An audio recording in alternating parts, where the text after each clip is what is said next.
नमस्कार मित्रांनो. तर मी आज तुम्हाला एक किस्सा सांगणार आहे. एक मोठं शॉप असतं, त्याच्यामध्ये 2 लोक कामाला असतात, त्याच्यामध्ये सेल्समॅन असतात. तर त्यांचा एक बॉस असतो. तर तो बॉस काय करतो,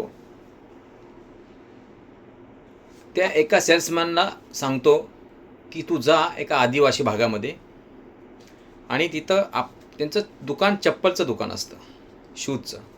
आणि तिथे जाऊन त्या आदिवाशांच्या भागात एक सर्वे कर की हे चप्पल विकलं जातं आहे की नाही.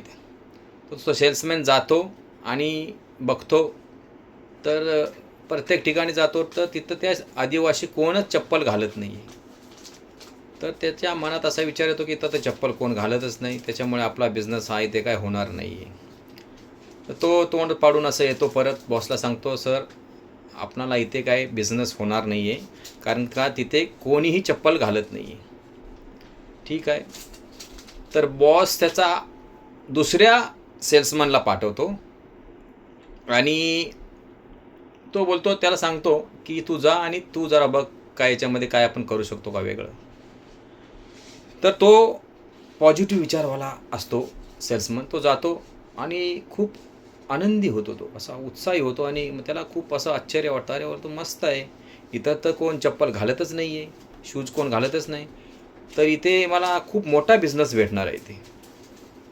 तर तो परत येतो आणि त्याच्या बॉसला सांगतो, बॉस की इथे आपणाला मोठा बिझनेस होणार इथे. तर बॉस बोलतो, अरे पहिलावाला तर बोलतो होणार नाही, तू कसं काय बोलतोस.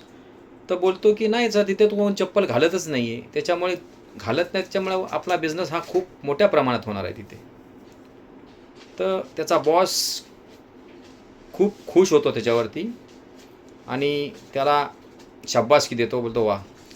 तर मला या व्हिडिओतून हेच सांगायचं आहे तुम्हाला की सकारात्मक आणि नकारात्मक, जर तुम्ही सकारात्मक जर विचार कराल तर तुम्हाला कधीही तुम्हाला त्यातून चांगलंच मिळेल, आणि नकारात्मक जर विचार कराल तर त्याच्यातून तुम्हाला काहीसुद्धा भेटणार नाही, तुम्हाला निगेटिव्हिटीच असणार आहे. तर मला सांगायचं होतं एवढंच.